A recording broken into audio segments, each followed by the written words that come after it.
സഹകരണ നിക്ഷേപ യജ്ഞത്തിന് തുടക്കമായി. സംസ്ഥാനതല ഉദ്ഘാടനം കോട്ടയം പാമ്പാടിയിൽ മന്ത്രി വി.എൻ. വാസവൻ നിർവഹിച്ചു. നിക്ഷേപ സമാഹരണത്തിന് മുന്നോടിയായി സഹകരണ മേഖലയിലെ പലിശ നിരക്ക് പുതുക്കി നിശ്ചയിച്ചതായും മന്ത്രി പറഞ്ഞു.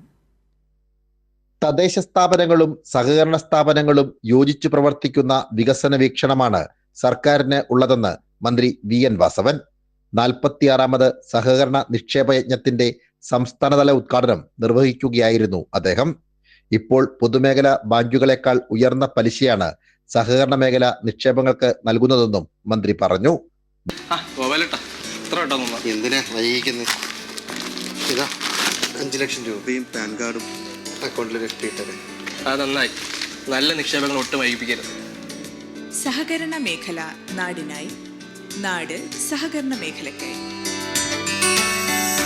180 മുതൽ 364 ദിവസം വരെയുള്ള 7.75 തന്നെയാക്കി നിലനിർത്തിയിട്ടുണ്ട്.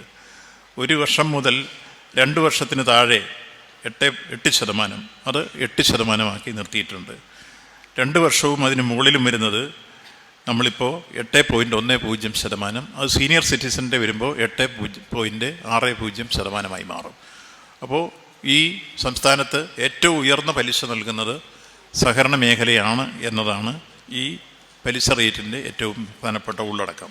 ജനുവരി 15 മുതൽ ഫെബ്രുവരി 25 വരെയാണ് സഹകരണ നിക്ഷേപ യജ്ഞം. വ്യക്തിഗത നിക്ഷേപത്തിലൂടെ 1000 കോടി രൂപയും പ്രാഥമിക സഹകരണ സംഘങ്ങളിലൂടെ 8000 കോടി രൂപയും സമാഹരിക്കാനാണ് ലക്ഷ്യമിടുന്നത്. പാമ്പാടി ഗ്രാമപഞ്ചായത്ത് കമ്മ്യൂണിറ്റി ഹാളിൽ നടന്ന ചടങ്ങിൽ സംസ്ഥാന സഹകരണ യൂണിയൻ ഡയറക്ടർ KM രാധാകൃഷ്ണൻ അധ്യക്ഷനായി. സാംജിത് ആർപ്പൂക്കരയ്ക്കൊപ്പം സനോജ് സുരേന്ദ്രൻ, കൈരളി ന്യൂസ്, കോട്ടയം.